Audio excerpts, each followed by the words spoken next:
எனக்கு இப்போலேருந்து நீ மட்டும்தான் இருக்க, வேற யாரும் இல்லை. என்னை பற்றியும் என் ஃபேமிலி பேக்ரவுண்டை பற்றியும் எப்போதுமே நீ கேட்க மாட்டேல. இப்போ சொல்லணும்னு நினச்சாலும் சொல்கிற சுச்சுவேஷனில் நான் இல்லை. நான் உன்னை லவ் பண்ணுறேன். உன் மேலே எனக்கு நம்பிக்கை இருக்கு. எனக்கு எந்த ப்ராப்ளமும் வராமல் நீ பார்த்துப்பேன்னு. நான் உனக்காக கண்டிப்பாக இருப்பேன். எனக்காக நீ வீட்டோட மாப்பிள்ளையா வர ஒத்துக்கிட்டல. எந்த பொண்ணுக்கும் இல்லாத அதிர்ஷ்டம் எனக்கு கிடைச்சிருக்கு. எனக்கு வேற எதை பற்றியும் கவலை இல்லை. ப்ராமிஸ். சந்தனா எதையும் யோசிக்காமல் ஹரிஷிற்கு வாக்குறுதி அளித்து தவறு செய்து விட்டாளா? ஹரிஷ் உண்மையிலேயே சந்தனாவை ஏமாற்றிதான் திருமணம் செய்தானா? அப்படி என்ன சொல்லி சந்தனாவை ஹரிஷ் காதலிக்க வைத்தான்? ஹரிஷுடைய ஃபேமிலி பேக்ரவுண்ட் கூட தெரியாமல் சந்தனா எப்படி திருமணம் செய்ய ஒத்துக்கொண்டாள்? சந்தனாவின் வீட்டிற்குள் நுழைவதற்காக ஹரிஷ் ஏதாவது மாஸ்டர் பிளான் போடுகிறானா?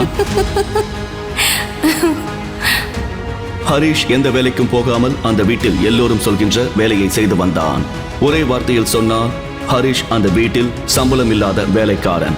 ஹரிஷை எல்லோரும் அவமானப்படுத்துவதற்கு காரணம் அவன் எங்கிருந்து வந்தான், அவனுடைய குடும்பம் எங்கே இருக்கிறது என்பது யாருக்கும் தெரியாது. ஹரிஷ் ஒரு அனாதை என்று அனைவரும் கேவலமாக பார்த்தனர்.